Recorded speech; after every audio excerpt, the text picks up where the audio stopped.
मैं सभी को प्रणाम करता हूं और आपके अंदर उस परमात्मा को भी मैं प्रणाम करता हूं। मेरा प्रणाम स्वीकार करो। जय सीताराम, जय सीताराम, जय सीताराम। भगवान का ध्यान। ओम शांताकारं भुजगशयनं पद्मनाभं सुरेशं विश्वाधारं गगनसदृशं मेघवर्णशुभांगं लक्ष्मीकान्तं कमलनयनं योगविद्यार्णगम्यं वन्दे विष्णु भवभयहरं सर्वलोकैकनाथम्। शांत रूप शेषशायी नाभि में कमल धारण करने वाले, देवों के देव, विश्व के आधार, आकाश के समान व्यापक, मेघ के समान नीलवर्ण, शोभा युक्त जिनके अंग, लक्ष्मीनाथ कमल नयन, योगी जनों के ध्यान में आने वाले, संपूर्ण लोक के नाथ, सांसारिक भय के दूर करता व्यापक विष्णु के लिए मेरा नमस्कार है। कल चौथा अध्याय का 30वां श्लोक पे हम थे। भगवान कहते हैं कि अन्य लोग भी हैं जो समाधि में रहने के लिए श्वास को रोके रहते हैं। वे अपान में प्राण को और प्राण में अपान को रोकने का अभ्यास करते हैं और अंत में प्राण अपान को रोककर समाधि में रहते हैं। अन्य योगी कम भोजन करके प्राण की प्राण में ही आहुति देते हैं। अब आगे, ये सभी यज्ञ करने वाले यज्ञों का अर्थ जानने के कारण पाप कर्मों से मुक्त हो जाते हैं और यज्ञों के फल रूपी अमृत को चखकर परम दिव्य आकाश की ओर बढ़ते जाते हैं। भगवान ने दिव्य आकाश को बोला है। ये अब समझ लें कि आखिर आकाश सबसे पवित्र है और आकाश में ही सप्तऋषि निवास करते हैं। अगर हम आध्यात्मिक तौर से ये सप्तऋषि को देखें तो फिर आप ये समझ लें कि ये सप्तऋषि हमारे मुख के अंदर 2 नेत्र, 2 कान, 2 नासिका और मुख, ये मिला के 7 हैं। इसी को सप्तऋषि के रूप में देखा जाता है आध्यात्मिक लोग। आकाश तत्व हमारा मुख है और हमारी जो बाजू है, इसी को हम लोग वायु तत्व कहते हैं। ये सीने का हिस्सा। जो हमारा उदर है, पेट, ये अग्नि का क्षेत्र है और इसके नीचे ही जल का क्षेत्र है और हमारे चरण ये पृथ्वी। जो मनुष्य अपनी शक्ति को धीमे धीमे ऊर्ध्वा और ऊर्ध्वा लेकर आकाश में स्थित कर लेता है, उसी को परम योगी जानते हैं सभी। परम योग के अंतर्गत आकाश हमारा मुख है और हम अपनी शक्ति को धीमे धीमे ऊपर की तरफ लेकर जाना है और इसी को यज्ञ कहा जाता है, क्योंकि आपकी जितनी भी आहुति होती है वो सब इस शक्ति को ऊर्ध्वा करने के लिए ही होती है। आखिर हम ये सारा यज्ञ का प्रयोजन ही क्या है? हमारा यज्ञ का प्रयोजन तो केवल आकाश में स्थित यानी अपने अंतःकरण के चिदाकाश, वही हमारा स्वरूप जहां पर स्थित है। अपनी ऊर्जा धीमे धीमे हमको बढ़ाना है। 7 लोक हैं और ये सत्यलोक, तपलोक और सत्यलोक, ये सब आकाश तत्व में स्थित है। और जब हम अपना मन को अपने चित्त में लगा देते हैं तो वहां पर भी एक आकाश का निर्माण होता है, जिसको हम चिदाकाश कहते हैं। तो भगवान यहां पर आध्यात्मिक दृष्टि से बताने की कोशिश कर रहे हैं। सारे यज्ञिक एक जैसे ही हैं, लेकिन हम लोग उसको अलग अलग रूप में करते हैं, क्योंकि उसका मकसद केवल एक है और अलग अलग रूप से हम किसी प्रकार से कोई कुछ कोई कुछ किसी न किसी तरीके से, लेकिन करते सब उसी मूल तत्व में का आत्म साक्षात्कार करने के लिए। जो यज्ञ का अर्थ जानते हैं, आप लोग यज्ञ जब करते हैं तो उसका कोई ना कोई तो अर्थ होता ही है कि देवताओं को ये हविष जाए और देवता हमें सुख समृद्धि से हमको तृप्त करें। यही तो है। अगर आप 100 तीर्थ जाते हैं और एक भूखे को आप भोजन करा देते हैं तो आप 100 तीर्थ का पुण्य आपको प्राप्त हो जाता है। तो 100 तीर्थ में जाना उत्तम है कि किसी भूखे जानवर इत्यादि को आप अगर भोजन कराते हैं, ये ज्यादा बेहतर है। दोनों बेहतर हैं, क्योंकि तीर्थ शक्ति का केंद्र है। लेकिन किसी की पुण्य कम, किसी की ज्यादा, इस प्रकार से, क्योंकि अपने कर्तव्यों को अगर छोड़कर अगर आप तीर्थ जाते हैं तो ये ठीक नहीं है। और आपके आंखों के सामने कोई भूखा जानवर हो या इत्यादि हो, जो भी हो, और आपकी शक्ति है उसको भोजन कराने की, अगर आप ये कर्तव्य बगैर फल की कामना के करते हैं तो आप बहुत जल्दी आगे बढ़ जाते हैं, क्योंकि भगवान सब में है। आपकी पूजा वहीं पर सार्थक हो जाती है। यज्ञ के तरीके अलग हैं, लेकिन उसका मकसद आपके अंदर जो भाव के रूप में छिपा हुआ है वही श्रेष्ठ है। यज्ञों का फल अमृत है, और अमृत का अर्थ होता है जो कभी मृत्यु को प्राप्त न हो। कोई ये ऐसी वस्तु नहीं है जिसको आप चख लें। ये कोई ऐसा द्रव्य नहीं है जो आप मोल में ले आए। लेकिन ये जितनी भी औषधियां होती हैं उनको भी अमृत के रूप में ही देखें। लेकिन ज्ञान से बढ़कर अमृत कोई भी नहीं है, क्योंकि ज्ञान से ही, और परम ज्ञान तो मूल अमृत का ही स्वरूप है।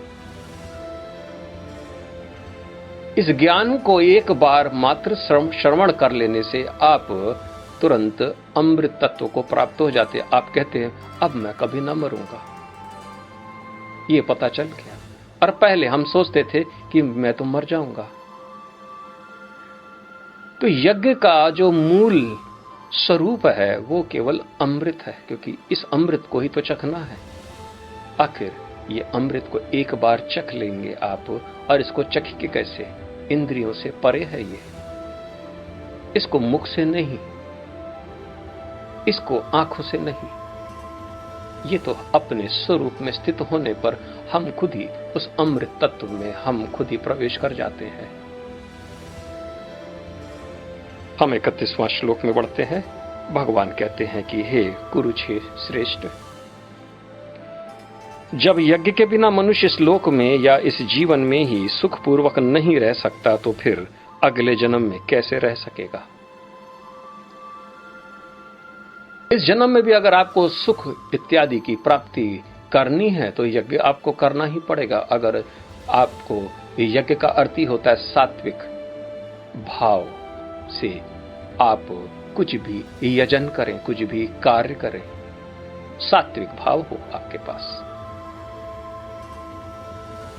तो इस संसार में सुख केवल सात्विक भाव को ही प्राप्त करने से ही होता है, क्योंकि सात्विक गुण का फल ही सुख है, और यज्ञ उसका एक निमित्त मात्र कर्म है। महायज्ञ भी है जो पूरे संसार का कल्याण करने आप निकल पड़े। सत्य में ही तो सुख है। और इस जन्म में अगर आप यज्ञ नहीं करते हैं तो आप हमेशा दुखी रहेंगे,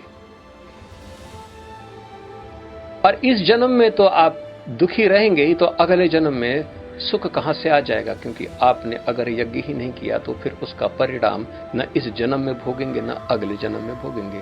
इसलिए भगवान कह रहे हैं कि इस जन्म में तो यज्ञ सुख कारक ही है, और इसके बाद भी और भी सुख देने वाला है, आनंद देने वाला है। क्योंकि आप जो कुछ भी यहां करते हैं वही कर्म संचित रूप में आपके पास इकट्ठा होता चला जाता है और ये सब भगवान के हाथ में रहता है। और जब अगला जन्म लेना है तो उसका ही कुछ अंश से आपको प्रारब्ध कर्म के द्वारा ही आपको एक नवीन शरीर मिलता है और आप धीमे धीमे अपने जीवन में उन संचित कर्म जो पिछले जन्म में आपने किए हैं वही आप धीमे धीमे उसका भोग करते हैं। और इस संसार में नवीन कर्म भी है, उसको भी आपको करना है। लेकिन प्रारब्ध में तो बगैर भोगे, साधु जन कहते हैं कि बगैर भोगे ये समाप्त नहीं होता है, लेकिन भगवान कहते हैं कि इसका भी भोगना तो है ही है, लेकिन उपासना द्वारा प्रारब्ध नष्ट होता है। ज्ञान से आप संचित कर्म को नष्ट कर लेते। लेकिन जब आप ज्ञान की उस अवस्था में पहुंचते हैं जब आप कहते हैं कि ये सारा जगत ब्रह्ममय है, तभी उस पल पे ही आप अपने संचित कर्मों को नष्ट कर पाते हैं। कई और तरीके भी हैं हमारे यहाँ संचित कर्मों को नष्ट करने के लिए, जैसे नरसिंह पुराण को एक बार पूरा अध्ययन कर लेने से 100 जन्म के पाप आपके नष्ट हो जाते हैं। बड़ा सरल है और इसको सुनने में मात्र 14 से 15 घंटे लगते हैं, मात्र 14 घंटे। और ये हमने इसके लिए भी हमने इंतजाम कर रखा है। अगर आपको सुनना है तो आप सुन सकते हैं। इसको मैंने अपलोड कर दिया है, क्योंकि सबसे पहले आप जब तक पाप अपने खत्म नहीं करेंगे तो ये परतें जो लगी पड़ी हैं जन्म जन्म की, ये धुलेंगी नहीं। आपका चित्त गंदा सा ही, मैला सा ही बना रहेगा। कुछ तरीके हैं, कुछ नियम है, उस नियम से हमको आगे बढ़ना ही है। रोज भगवान का पाठ करना है और रोज यजन भी करना है। सारे प्रकार के यज्ञ, देवताओं को खुश करना और पितरों को भी जल तर्पण इत्यादि करना, ये नित्य और नैमित्तिक यज्ञ के अंतर्गत में है। और जानवरों को भी ये बलिदेव यज्ञ कहा जाता है। इसको जानवरों को भी रोटी डालना, पहली रोटी तो गाय की होती है और अंतिम रोटी कुत्ते की होती है। और जो पहली रोटी खा लेता है और अंतिम रोटी भी खा लेता है तो फिर उसको इन दोनों का भोग आपको करना पड़ता है। यानी कुत्ते जैसा आप भी हो जाते हैं और गाय जैसी स्थिति आपकी भी हो जाती है, यानी जानवर जैसी स्थिति हो जाती है। इसलिए भगवान कहते हैं कि जो केवल अपने लिए पकाता है, अपने लिए खाता है, वो तो पाप खाता है। यज्ञ से ही अमृत तत्व की प्राप्ति होती है। भगवान 32वां श्लोक में ये कह रहे हैं कि ये विभिन्न प्रकार के यज्ञ वेद सम्मत हैं और ये सभी विभिन्न प्रकार के कर्मों से उत्पन्न है। इन्हें इस रूप में जानने पर तुम मुक्त हो जाओगे।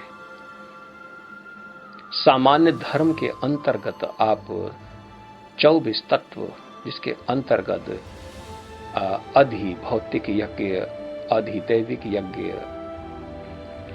आध्यात्मिक यज्ञ और ज्ञान यज्ञ, ये 4 प्रकार के यज्ञ हैं, जिसके 3 गुण के हिसाब से आप इसको 4 से 3 को और गुणा कर दीजिए, 12 प्रकार के हो जाते हैं। सात्विक, राजसी और तामसी, इस प्रकार से।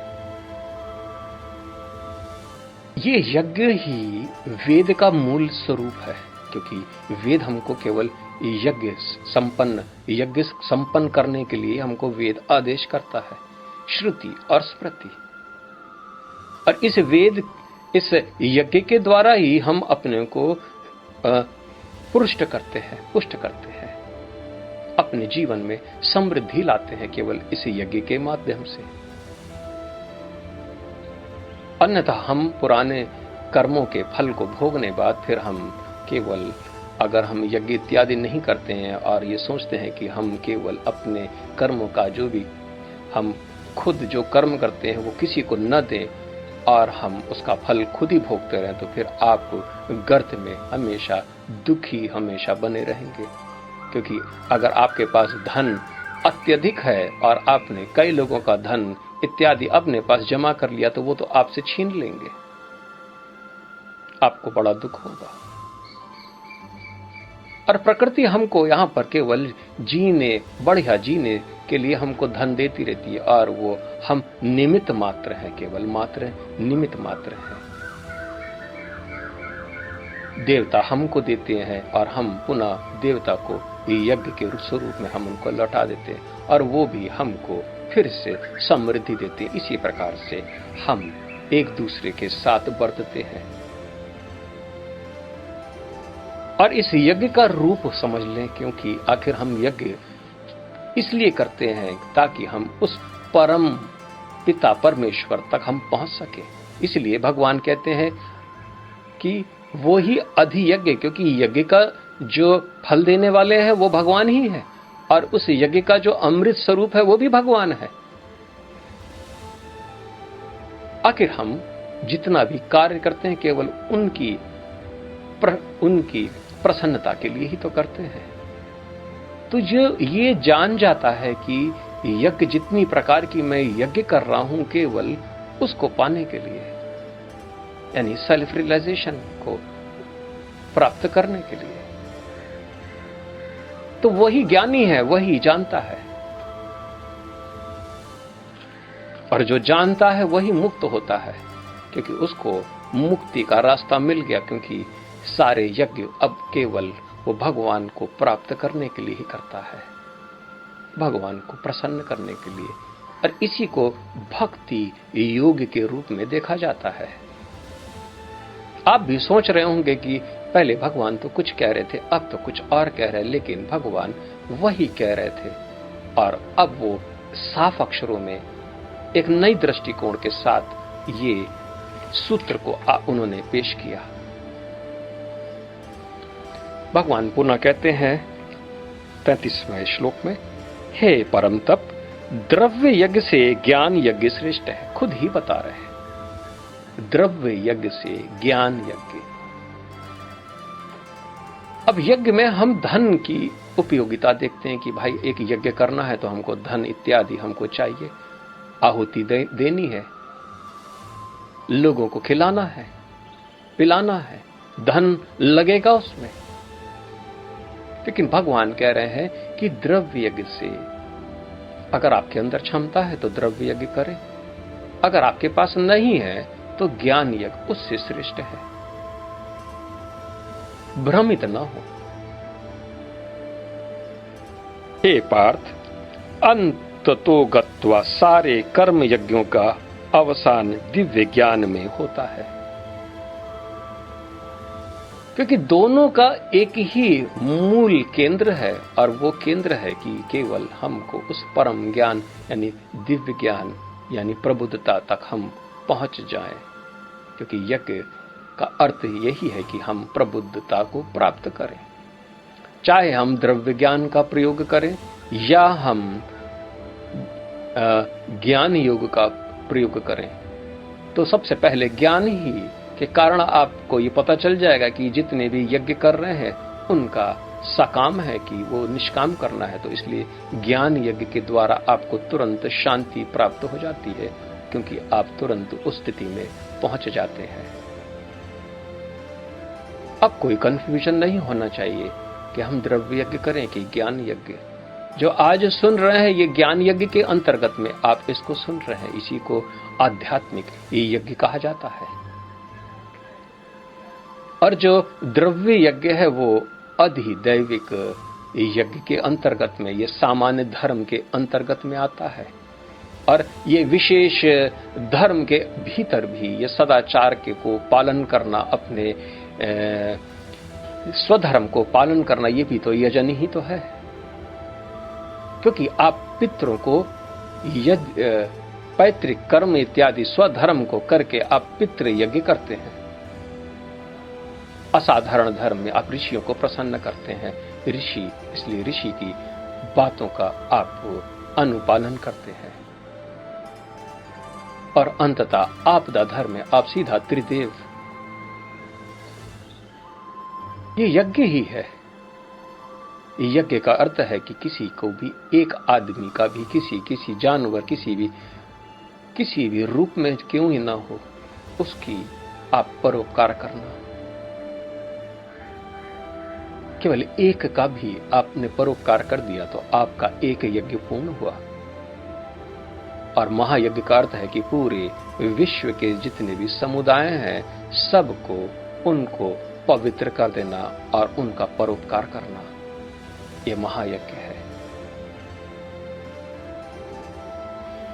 34वां श्लोक में हम पढ़ते हैं, भगवान अर्जुन से कहते हैं कि तुम गुरु के पास जाकर सत्य को जानने का प्रयास करो।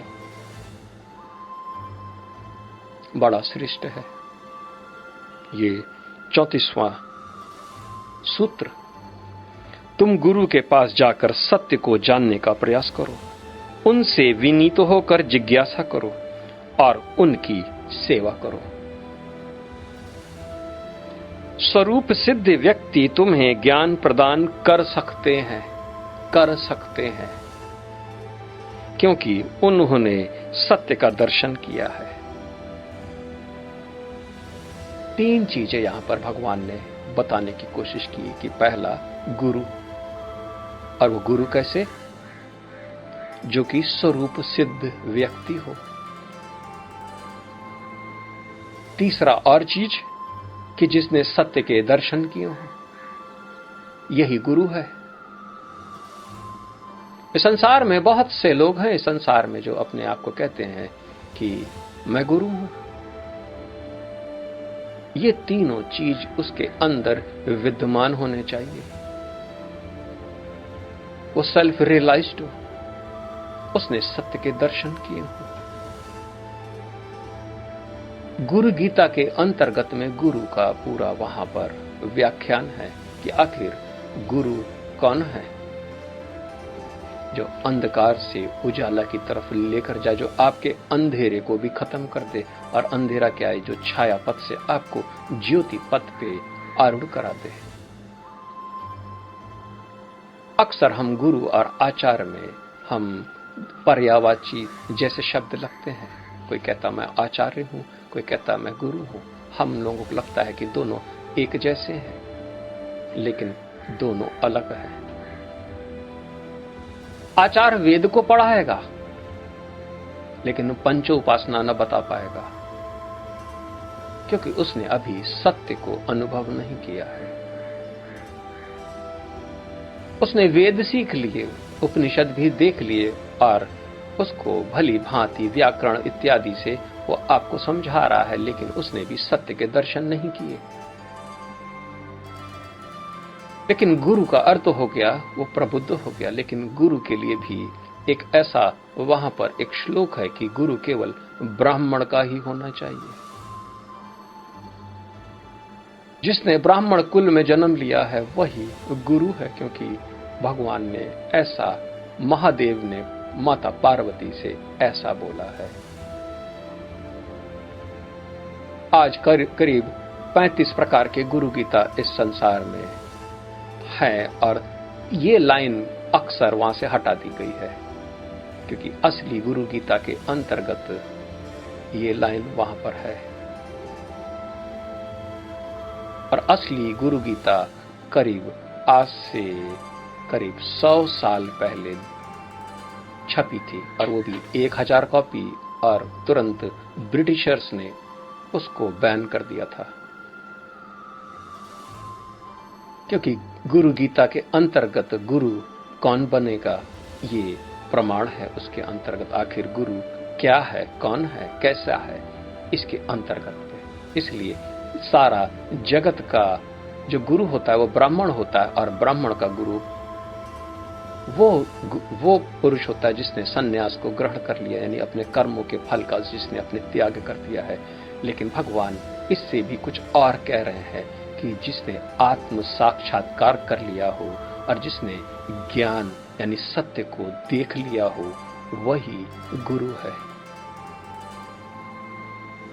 क्योंकि जो मुक्त है वही तो आपको मुक्त कर सकता है, और जो बंधन को अभी नहीं छुड़ा पाया है वो तो आपको एक बंधन और दे देगा। यहां पर निर्देश है अर्जुन से कि तुम गुरु के पास जाओ और सत्य को जानने का प्रयास करो। तो यहां पर शिष्य के लक्षण भी बता रहे भगवान। गुरु के तो 3 लक्षण उन्होंने बता ही दिए, लेकिन शिष्य के भी उन्होंने लक्षण बताए हैं कि आखिर गुरु के पास कैसे जाना है। भगवान कह रहे कि विनीत होकर, पहला विनीत, दूसरा जिज्ञासा करो, तीसरा उनकी सेवा करो। 3 शिष्य के कार्य हैं। विनीत भाव से जानना, जिज्ञासा करना और उनकी सेवा करना। तो गुरु के लक्षण भी हैं यहां पर और शिष्य के लक्षण भी हैं। जब ये दोनों लक्षण विद्यमान होंगे वहां पर परम ज्ञान प्रकट हो जाएगा। और शिष्य की जो धर्म है वो विशेष धर्म के अंतर्गत पे ही है, क्योंकि गुरु के लक्षण भी वहीं पर सिद्ध होते हैं। सदाचार से ही आखिर हम क्या नहीं प्राप्त कर सकते हैं। विनय होने की तो बात कही जा रही है, और जिज्ञासु, क्योंकि जिज्ञासु आदमी ही ज्ञान को प्राप्त करता है, क्योंकि उसकी भूख केवल ज्ञान है। और जिसके अंदर कोई जिज्ञासा ही नहीं है तो वो ज्ञान लेने के लिए उसने पहले अपने दरवाजे पहले से बंद कर दिए हैं। और वही बात हुई कि कुआं प्यासे के पास जाए और उसको पानी पिलाए। आज इस संसार में जिज्ञासु बहुत कम है। कोई भी ज्ञान नहीं पाना चाहता है, वो विषय के भोग में आरूढ़ है। उनको विषय ही भोगना है, और वो कहते हैं कि मैं खुद ही गूगल में टाइप करके मैं सब कुछ प्राप्त कर लूंगा, किताबें पढ़ लूंगा, सब कुछ प्राप्त कर लूंगा। ठीक है, वहां पर ज्ञान उनको प्राप्त हो जाएगा, लेकिन परम ज्ञान प्राप्त ना होगा, क्योंकि परम ज्ञान तो अनुभव है, और अनुभव बहुत ही योग्यता के द्वारा बताया जाता है। अनुभव। आगे हम बढ़ते हैं 35वां श्लोक में। भगवान कह रहे हैं कि स्वरूप सिद्ध व्यक्ति से वास्तविक ज्ञान प्राप्त कर चुकने पर तुम पुनः कभी ऐसे मोह को प्राप्त नहीं होगे, क्योंकि इस ज्ञान के द्वारा तुम देख सकोगे कि सभी जीव परमात्मा में है, अर्थात वे सब मेरे में है। गुरु सबसे पहला जो ज्ञान देता है वो अपने शिष्य को ये कहता है कि जीव और ईश्वर में भेद नहीं है। सबसे पहला गुरु वही है जो पहले दिन ही आपको बोल दे कि जीव और परमात्मा में केवल अज्ञानता का ही भेद है, और तुम अपने को ही विष्णु जानो। सबसे पहला वही असली गुरु है। जो गुरु ये बताने की कोशिश करे कि नहीं, पहले मेरी सेवा करो, उसके बाद हम 10 साल के बाद जब संतुष्ट हो गए तब हम तुमको ज्ञान देंगे, तो वो गुरु नहीं है। क्योंकि स्वरूप को सिद्ध हो गया जो जिसको, तो वो उसका कोई प्रयोजन नहीं है। अपने शिष्य के सेवा इत्यादि का कोई उसके अंदर आधार भी नहीं है, उसके अंदर किसी प्रकार की कोई चाह नहीं है। इसलिए वो पहले दिन ही उस सत्य से आपका परिचय करा देता है, और पहला ही शब्द होता है कि तुम में और विष्णु भगवान में कोई अंतर नहीं है, तुम खुद ही विष्णु हो। शिष्य अचंभे में पड़ जाता है कि ये कैसे हो सकता है, क्योंकि अभी तक तो उसने हमेशा अपने को अलग और विष्णु को अलग जाना है। अब यहीं से उसके अंदर जिज्ञासा होती है, और एक एक जिज्ञासा को गुरु पूर्ति करते करते उसको भी मुक्त कर देता है।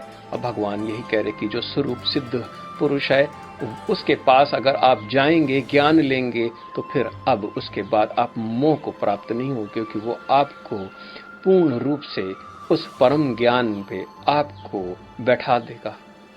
आपके अंदर भी ये स्वरूप सिद्ध कर देगा वो। और जो पहला ही ऐसा स्टेटमेंट वही आप जानेंगे। आप भी कुछ काल के बाद जब परम ज्ञान को प्राप्त हो जाएंगे तभी आप बोलेंगे कि मैं ही वही कारण हूं जो सब कारण का कारण है। उस परम ज्ञान की यही तो वास्तविकता है, यही तो अद्वैत है। गुरु शिष्य को नमन करता है और शिष्य गुरु को नमन करता है। गुरु शिष्य की उपासना करता है और शिष्य गुरु की उपासना करता है। ऐसा कल्पना करें, यही गुरु और शिष्य की परंपरा है। आज तो कई प्रकार के गुरु ने अपने को एक तो अलग अलग नाम रूप रख लिए, भेद और भेद और भेद। वो केवल द्वेष ही द्वेष ही द्वेष और ईर्ष्या से भरे होते हैं। आप उनसे कोई भी सवाल पूछेंगे तो वो कहेंगे कि बाद में, कल, आज समय ठीक नहीं है, क्योंकि उन्होंने सत्य के दर्शन किए ही नहीं। उन्होंने तो केवल एक ढोंग किया और अपना पेट भरने में लगे हुए हैं। स्वरूप ज्ञान बड़ा सरल है और इस पे उपलब्ध हुआ जा सकता है। Enlightenment is now made easy. इसके अपने नियम है, इसके अपने चरण है। भगवान कह रहे हैं कि उसके बाद इस ज्ञान के द्वारा तुम देख सकोगे कि सभी जीव परमात्मा में है। सभी जीव इस संसार में, परमात्मा के सिवा इस संसार में कोई नहीं है। केवल हम लोग अलग अलग एक दूसरे को देखते हैं। और ये गुरु पहले ही दिन आपको बोल देता है कि आप और विष्णु में कोई अंतर नहीं है, क्योंकि सारा जगत ब्रह्म है और ये मैं ही हूं। भगवान एक और चीज बोल रहे हैं यहां पर, अपने को घोषणा भी कर रहे अर्जुन से, अर्थात वे सब मेरे हैं। अथॉरिटी। भगवान कह रहे हैं कि ये जितना भी सब कुछ है ये सब मेरे ही तो है, ये मेरे ही तो स्वरूप है, मेरे ही तो रूप है, ये मेरे ही है। यहां पर वो जीवात्मा और परमात्मा का भेद भी यहां पर उन्होंने नष्ट कर दिया, क्योंकि ये सारा जगत उन्हीं से व्याप्त है। हम आगे बढ़ते हैं 36वां में। यदि तुम समस्त पापियों में भी सर्वाधिक पापी समझा जाए तो भी तुम दिव्य ज्ञान रूपी नाव में स्थित होकर दुख सागर को पार करने में समर्थ होगे। दिव्य ज्ञान की प्रकृति ही ऐसी है कि वो आपको देह से विदेह कर देता है, और देह ने जितने भी पाप इत्यादि कर्म किए हैं आप उससे तुरंत मुक्त हो जाते हैं, क्योंकि ज्ञान को प्राप्त होते नहीं कि आपके जितने भी कर्म फल हैं वो सब नष्ट हो जाते हैं। आपने जितना भी गंदा से गंदा कर्म किया है, पाप किया हो, आप स्वतः अपने को पापात्मा बोलते हैं या पूरा प्रजा आपको पापात्मा बोलता हो, तो भी आप ज्ञान को उपलब्ध होने के बाद वो फल को आप नहीं भोगेंगे। भगवान ये घोषणा भी कर रहे हैं, क्योंकि एक अथॉरिटी ही घोषणा कर सकता है। अब भगवान ने पिछले श्लोक में ये उन्होंने अपने आप को अथॉरिटी घोषित कर दिया बड़े सूक्ष्म भाव से, क्योंकि दिव्य ज्ञान से ही आप अपने को देह से अलग विधेय जानेंगे। क्योंकि अमृत तत्व में आपने दिव्य ज्ञान, वो अमृत तत्व है, जैसे ही आप उसको ग्रहण करेंगे आप उसमें स्थित हो जाएंगे। क्योंकि अमृत, अब आप कहेंगे कि अब मैं मृत्यु को प्राप्त नहीं होऊंगा, और देवता ही इसको पीने के अधिकारी है और कोई भी नहीं। इसलिए आपको हर हाल में सामान्य धर्म के अंतर्गत जो भी वहां पर निर्देशित है कि दान, तप, उपासना और यज्ञ, ये 24 जो तत्व है, इसको आपको भली भांति करना है, और दैवी प्रकृति में आपको हमेशा अपने को उसी से श्रृंगार करना है। क्योंकि असुरी संपदा को ये दिव्य ज्ञान की प्राप्ति नहीं होती है। और ये दिव्य ज्ञान क्या है? ये 7 चरणों में बटा हुआ, इसी को ज्योति पत्र कहते हैं, ज्योति पत्र। और ये 7 खंड में पुनः आपको बोल रहा हूं कि पहला ज्ञान की संतुष्टि, जिसको हम ज्ञानदा, फिर संन्यासदा यानी कि इसमें कर्म फल की संतुष्टि, फिर तीसरा योगदा जिसमें शक्ति से आप संतुष्ट हो जाते हैं, फिर लीलोन्मुक्ति जिसमें माया से आप संतुष्टि हो जाते हैं, फिर इसके बाद सत्य के पद में आप आरूढ़ हो जाते हैं, सत्यपदा जिसमें आप सारा संसार ब्रह्म है इस प्रकार का आपको बोध होता है, वही आपका प्रबुद्धता का प्रथम चरण है। जब इसमें आप अपने को भी हविष के रूप में आप उसमें भी स्वाहा करके इसमें आप डाल देते, तो फिर आपका भी वहां पर आनंद के पद में आप आरूढ़ हो जाते हैं, जो कि इंद्रियों से अतीत आनंद की प्राप्ति होती है। आप खुद ही कहते हैं कि ये ब्रह्म आनंदमय है और ये मुझ में भी है, मैं भी इसका एक हिस्सा हूं। और इस द्वंद्व से आप मुक्त हो जाते हैं जब अतः पुनः और आगे बढ़ जाते हैं, यानी परात्परादा, परात्परपदा में, परात्परा में आप खुद ही जान पड़ते हैं, जान जाते हैं कि इस संसार में मेरे सिवा और कोई नहीं है और मैं वही कारणों का कारण हूं, वही मेरा असली स्वरूप है। अध्यात्म का परम, ओनली वन कैन एग्जिस्ट, वो कैवल्य की स्थिति। आप काल से भी काल हो जाते हैं, काल के भी काल हो जाते हैं, महाकाल। और शिवोहम ऐसा आप जानते, वो स्थिति सच्चिदानंद स्वरूप की स्थिति है। अहम ब्रह्मास्मि त्वम तत्त्वमसि, तेरे और मुझ में कोई भी नहीं अंतर। ये वही स्वरूप है ज्ञान का।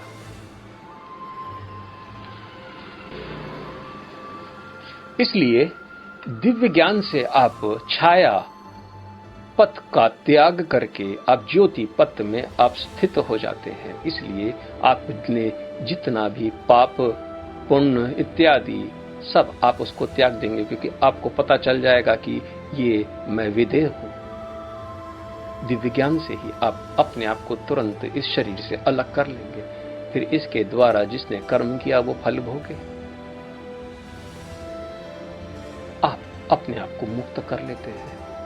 इसलिए भगवान यहां पर एक ऐसा अथॉरिटी के कारण वो स्टेटमेंट दे रहे हैं कि हर हाल में जितना भी आपने पाप क्यों ना कर लिया, मैंने अभी थोड़ी देर पहले ही बताया है, आपके 100 जन्म के पाप केवल मात्र 14 घंटे के अंतराल पे नष्ट हो जाएगा। श्री नरसिंह पुराण।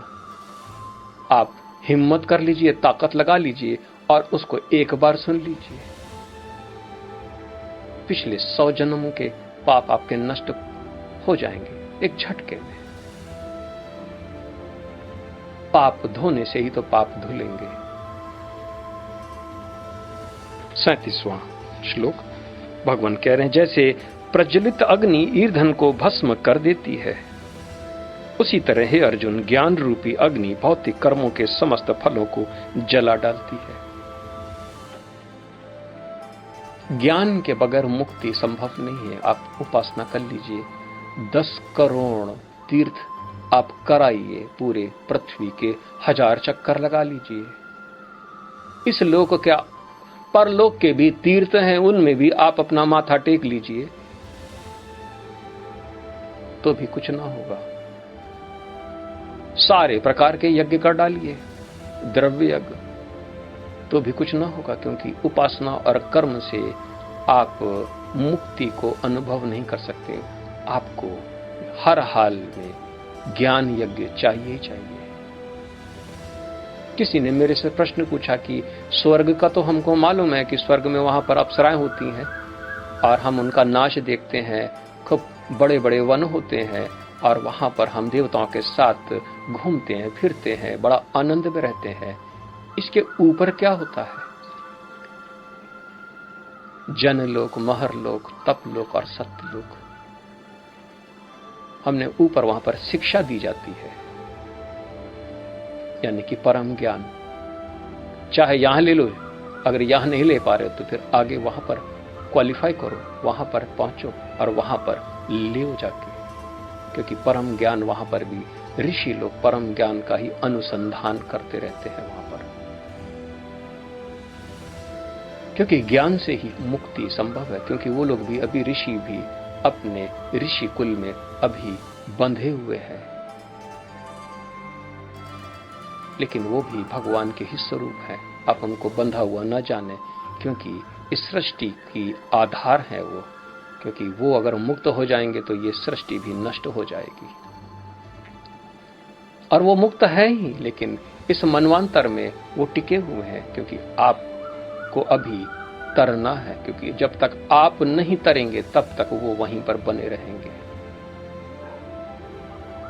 जैसे भूसा को केवल एक छोटी सी चिंगारी अग्नि उसको पूरी तरीके से भस्म कर देती थी, इसी प्रकार से आपके समस्त अंधकार को एक छोटी सी चिंगारी, और बस वही चिंगारी आपके काम आएगी, वही ज्ञान स्वरूप, वही ज्ञान। इसलिए दिव्य ज्ञान की आवश्यकता है, और इसको प्राप्त करने में कोई हानि नहीं है। केवल मन ही तो लगाना है, बार बार चिंतन करना है। हम 38वें श्लोक में पढ़ते हैं, भगवान कह रहे हैं कि इस संसार में दिव्य ज्ञान के समान कुछ भी उदात्त तथा शुद्ध नहीं है। भगवान बढ़ाई कर रहे हैं कि संसार में दिव्य ज्ञान से बढ़कर कुछ भी और श्रेष्ठ नहीं है। ऐसा ज्ञान समस्त युग का परिपक्व फल है, यानी सारे युग का जो परिपक्व फल है वही दिव्य ज्ञान है। सारा युग जो दिव्य ज्ञान को उपलब्ध हो जाता है, तो उसके लिए तो सारे युग, कोई भी युग करने की कोई आवश्यकता नहीं। वो भला कहता है कि किसी युग के द्वारा मैं अपने को प्राप्त करूं, क्योंकि मैं तो स्वयं सिद्ध हो गया, अपने स्वरूप में मैं स्थित हो गया।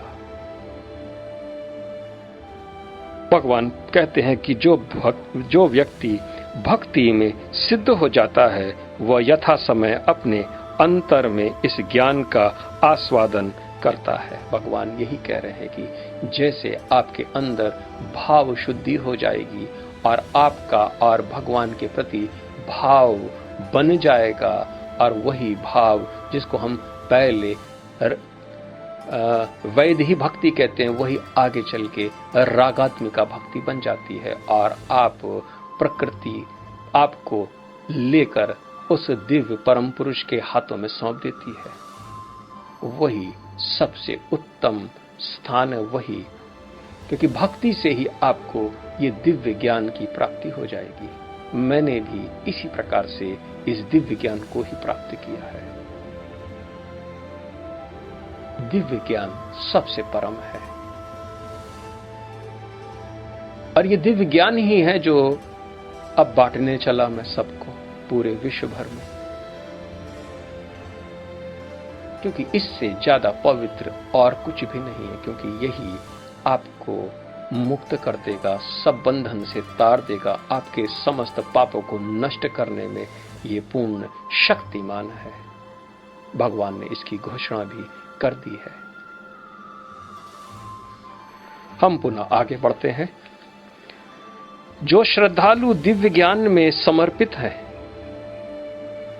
और जिसने इंद्रियों को वश में कर लिया है, वह इस ज्ञान को प्राप्त करने का अधिकारी है, और इसे प्राप्त करते ही वह तुरंत आध्यात्मिक शांति को प्राप्त होता है। यह भी सूत्र एक घोषणा है कि आखिर उस दिव्य ज्ञान को जो श्रद्धालु है, जो सीकर है, जो भगवान को जानना चाहता है, जो भगवान में आत्मसात अपने को करना चाहता है, जो अपने जैव स्वरूप को नष्ट करना चाहता है और ईश्वर के स्वरूप में अपने को विद्यमान करना चाहता है, और जिसने अपने इंद्रियों को वश में भली भांत कर रखा हो, और जो विषयों का चिंतन नहीं करता है, जिसने कर्म इत्यादि फल सब का उसने त्याग दिया हो, और विकर्म नाम के समस्त कर्म का भी उसने त्याग कर दिया हो, चैतन्य स्वरूप है, और इस ज्ञान का वही पूर्ण अधिकारी होता है। और जैसे ही वो प्राप्त करता है उसको आध्यात्मिक शांति की प्राप्ति होती है। भगवान कह रहे आध्यात्मिक, एक ऐसी शांति जो इंद्रिय, जो मन, जो बुद्धि, न चित्त न अहंकार के द्वारा उसको ग्रहण आप सोच सकते हैं, इतना शांत हो जाता है वो। उसकी शांति को आप न समझ पाओगे, क्योंकि उसकी शांति के कारण ही वो ऐसा खो जाता है। अगर आप जिज्ञासु होंगे तो ही वो ज्ञान देगा। अगर विनय से आप उसके पास जाएंगे तो ही वो ज्ञान देगा, क्योंकि यही उसका शांति है। क्योंकि उसके अंदर डिजायर होती नहीं, डिजायरलेसनेस की स्टेट होती है। वो एनलाइटेंड होता है, प्रबुद्ध होता है, क्योंकि उसके पास दिव्य ज्ञान होता है। और दिव्य ज्ञान कुछ और नहीं, केवल अपने और ईश्वर के भेद को वो नष्ट कर देता है। अविद्या गई तो क्या बचा? अब्रह्म। और विद्या प्राप्त हो गया तो क्या बचा? ब्रह्म। तो अविद्या को हटाते नहीं कि वो ब्रह्म तत्व में लीन हो जाता है, या वो विद्या को प्राप्त करते नहीं कि ब्रह्म तत्व में लीन हो जाता है। उसको जानना, उसको ग्रहण करना है, क्योंकि इंद्रियों से वह ग्रहण नहीं किया जा सकता, प्राणों से भी ग्रहण नहीं किया जा सकता, मन से भी उसको ग्रहण नहीं किया जा सकता, बुद्धि इत्यादि ज्ञान से भी उसको ग्रहण नहीं किया जा सकता। आत्मा तत्व केवल अपना ही स्वरूप है, और अहंकार से भी उसको ग्रहण नहीं किया जा सकता। वो सब के नष्ट हो जाने के बाद वो अपने स्वरूप में स्थित हो जाता है। बड़ा उत्तम है ऐसा मनुष्य। 40वां श्लोक, भगवान कह रहे हैं, किंतु जो अज्ञानी तथा श्रद्धा विहीन व्यक्ति शास्त्रों में संदेह करते हैं, वे भगवत भावामृत नहीं प्राप्त करते, अपितु नीचे गिर जाते हैं। संचय आत्मा के लिए न तो इस लोक में न ही परलोक में कोई सुख है। जिनके अंदर अभी भी डाउट बना रहता है, सुनने के बाद भी ऐसा हम क्यों विश्वास करें, क्या ये सत्य है? हमारी आंखों से जब तक हम देखेंगे नहीं तब तक हम नहीं मानेंगे। संशय करना है उनको। और वेद हम नहीं पढ़ेंगे, उसमें भी संशय है, इसलिए तो पढ़ते नहीं वो। तो भगवान कह रहे उनके लिए तो इस संसार में सुख है ही नहीं। इस जन्म में भी वो दुखी रहेंगे और अगला जन्म भी उनको दुख ही प्राप्त होगा, क्योंकि ज्ञान को उन्होंने नहीं लिया। भगवान ने हम लोगों को थोड़ा सा फ्री विल दे रखा है, वो कोई जबरदस्ती नहीं है। अगर आपको बुद्धि कहती है कि सुखी रहना है तो वेद की तरफ पढ़ो।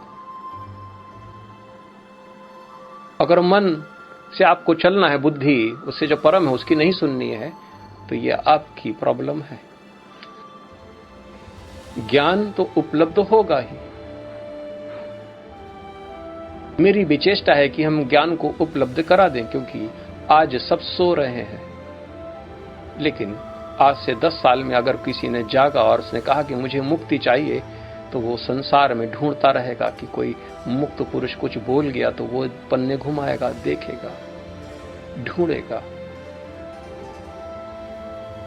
तब वो मेरा ज्ञान भी उसको प्राप्त हो जाएगा और वो मुक्त हो जाएगा। क्योंकि 100 साल से अभी तक किसी ने भी ज्ञान की चर्चा नहीं करी। पता नहीं क्या कर रहे हैं वो लोग।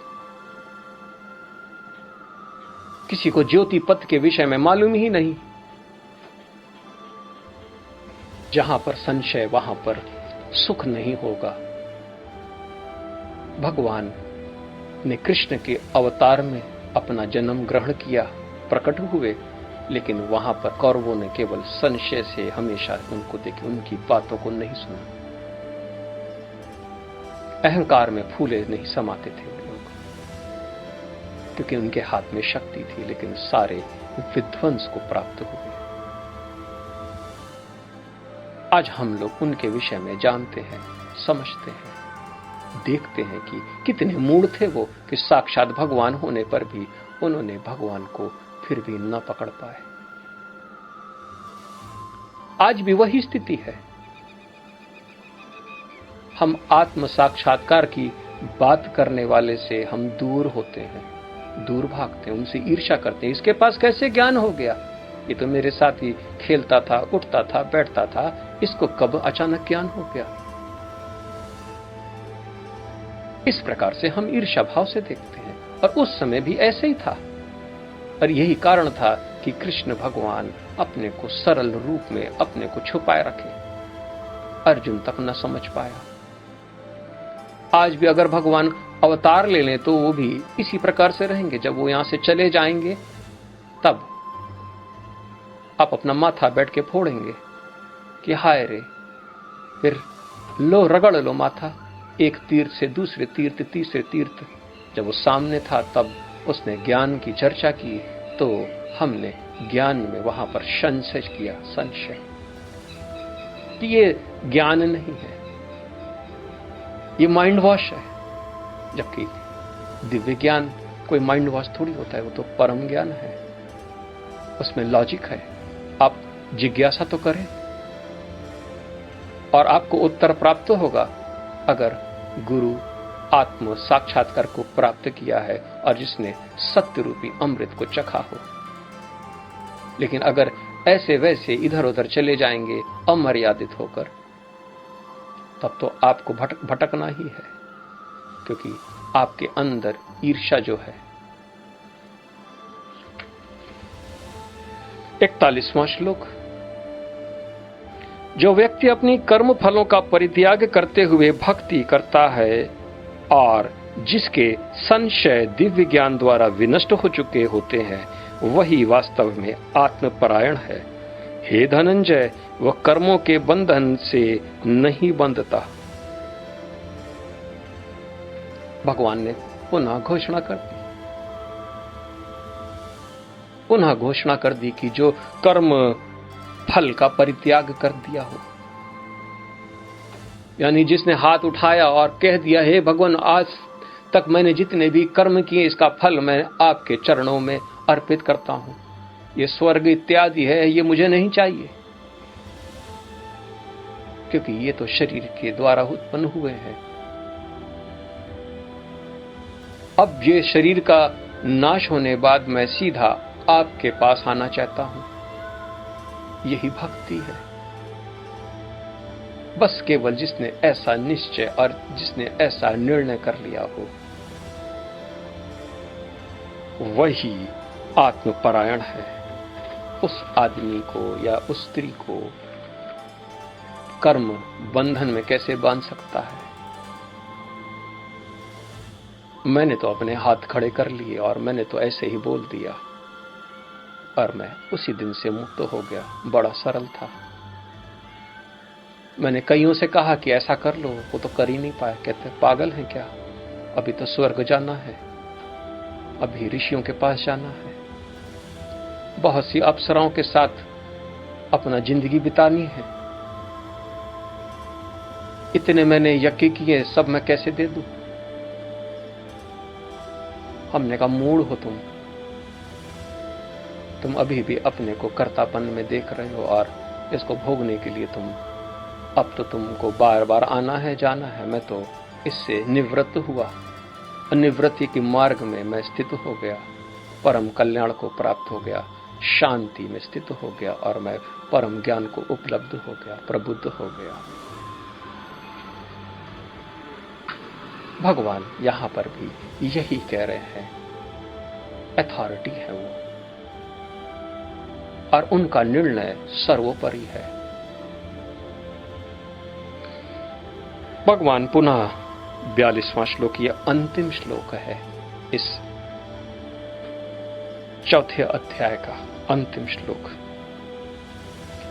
भगवान कह रहे हैं कि अतएव तुम्हारे हृदय में अज्ञान के कारण जो संशय उठे हैं, उन्हें ज्ञान रूपी शस्त्र से काट डालो। हे भरत, तुम योग से समन्वित होकर खड़े हो और युद्ध करो। भगवान का केवल एक ही प्रयोजन था कि अर्जुन के सारे संशय नष्ट हो जाएं।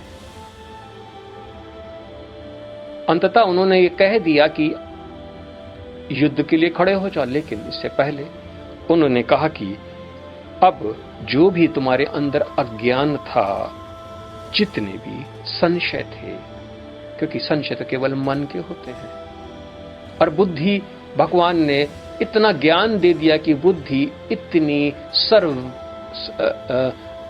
सर्वश्रेष्ठ हो गई कि वो अब ज्ञान रूपी तलवार से मन के अंदर जो अविद्या थी, मोह था, उसको काट सकता है।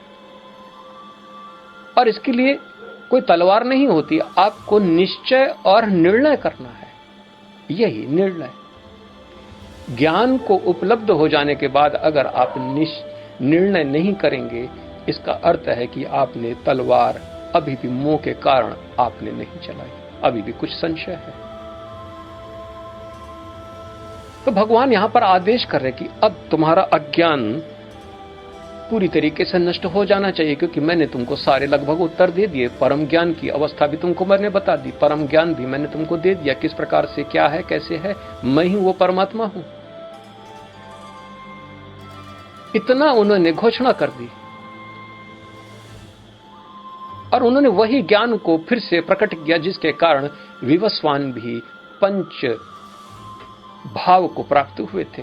भगवान विवस्वान तेजोमयी स्वरूप को धारण करते हैं, वो भी साक्षात महाविष्णु के स्वरूप को उन्होंने भी प्राप्त किया था इसी दिव्य ज्ञान से। और भगवान ने अध्याय के पहले में उन्होंने बता दी, ये सबसे परम गोपनीय ज्ञान हमने सबसे पहले इसको विवस्वान को हमने दिया था, और विवस्वान से आगे बढ़ता यही आज मैं दे रहा हूं तुमको, क्योंकि तुम मेरे भक्त और मित्र दोनों हो। और भगवान कह भी रहे थे कि तुम मेरे प्रिय हो, वरना वो न देते। आप अंदाज लगाइए कि युद्ध के समय पर भला इस प्रकार से कौन किसको ज्ञान देता है, लेकिन मित्र तो हर समय आपको ज्ञान देने के लिए खड़ा रहता है, क्योंकि वो कभी भी आपका अपयश नहीं चाहता। अब भगवान यहाँ पर अच्युत है, क्योंकि उन्होंने अपने मित्र रूपी भक्त जो उसके शरण में आए हुए उनका वो त्याग नहीं कर सकते, इसलिए उनको अपने ही परम पद पर उनको बैठाने के लिए उन्होंने इस दिव्य ज्ञान रूपी अमृत भी अर्जुन के हवाले कर दिया। इस दिव्य ज्ञान से बढ़कर कोई भी कुछ भी नहीं है, इसलिए अपनी सारी शक्ति ज्ञान को पाने में लगाइए। अब आप अपनी इंद्रियों को, मन को, प्राण को इस ज्ञान से ही आप बस में कर पाएंगे, क्योंकि ये ज्ञान अत्यधिक परम गोपनीय और दिव्य है। और इसी से आप, और ये आपको किस प्रकार से होगा सो भी भगवान ने आपको बता दिया कि आपको केवल एक ऐसे गुरु के पास जाना है।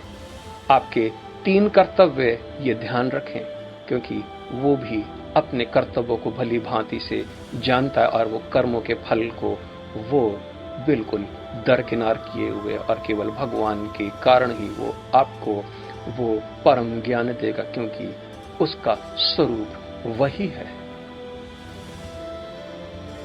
अब आपको भी किसी प्रकार की कोई भी संशय करने की आवश्यकता नहीं है, आपको निश्चय और निर्णय कर लेना है, और इस दिव्य ज्ञान में पुनः आप इस पे आरूढ़ होकर अपने सारे संशय को मिटा देने हैं, काट डालने हैं, और परम पद को आपको प्राप्त हो ही जाएगा, क्योंकि वहीं पर शांति है, और अन्यथा इस संसार में कहीं भी शांति नहीं है। आप बुद्ध और प्रबुद्ध, बुद्ध के चक्कर में न पड़े, प्रबुद्ध बन जाइए, स्वतः प्रबुद्ध। और जीवात्मा और परमात्मा का भेद आपको इस दिव्य ज्ञान से ही आपको काट डालना है, बस केवल इतना ही।